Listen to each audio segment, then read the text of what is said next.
This is Tales and Whispers, where every story is felt, not just heard. Can a lie save a life? It's a tricky question, right? Well, today we're going to explore this beautiful story about a simple piece of plastic that became this powerful symbol of hope. And it really blurs the line between what's real and what we just need to believe. So, this is the question the entire story hinges on. And it's just heartbreaking. How many leaves are left on the tree? You know, it's not really about counting leaves, is it?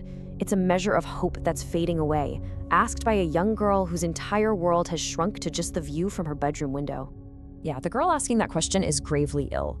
She's confined to her bed, and her only real connection to the outside world is a single tree.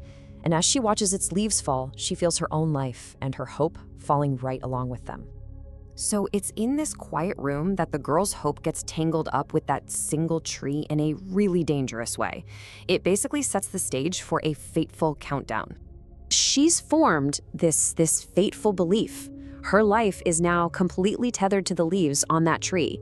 She is absolutely convinced that when the very last leaf falls, that's it. Her own life will end. But here's the thing, she's not alone. Her older sister is watching all of this, heartbroken, and she just refuses to let this dark belief win. And this is what sets up a quiet battle between two sisters, one of despair and one of unwavering love. This really captures the two forces at play here. On one side, you have the younger sister, who's just sinking into despair, totally accepting her fate. And on the other, you have the older sister, who embodies the stubborn, powerful hope, a complete refusal to give in. And this is her sister's brilliant response. She doesn't fight the belief directly, she doesn't argue. Instead, she makes a new promise. Then, until that time, we will enjoy our lives and live beautiful days.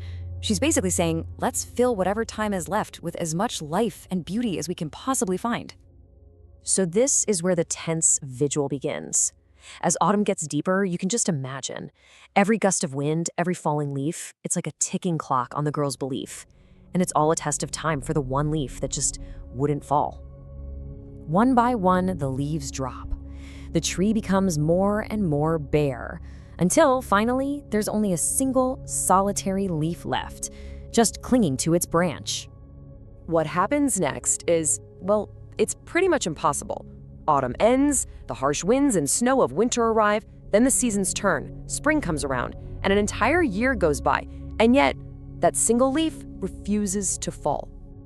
And as the girl watches the stubborn, resilient leaf defy the seasons day after day, something inside her begins to shift. She sees its fight, and it inspires her own. Her will to live, which was once so fragile, starts to grow strong again.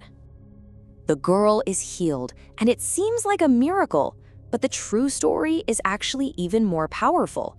So, it's time to reveal the secret of the leaf.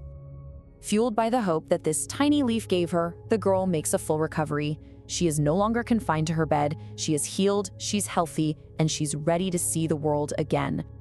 So, now that she's healthy, what's the first thing she does? She rushes outside to finally see this miracle leaf up close, the symbol that she believes saved her life. But as she reaches the tree, she discovers the truth. And here's the truth. The leaf wasn't a miracle of nature. It was a quiet, desperate act of love. Her sister, refusing to let hope die, had secretly attached a simple plastic leaf to the branch, a symbol that could never, ever fall. So, you see, the miracle wasn't in the leaf itself, but in the love behind it. And this brings us right to the true moral of the story, the incredible, life-altering power of hope. The story leaves us with this really profound idea. Hope is another soul.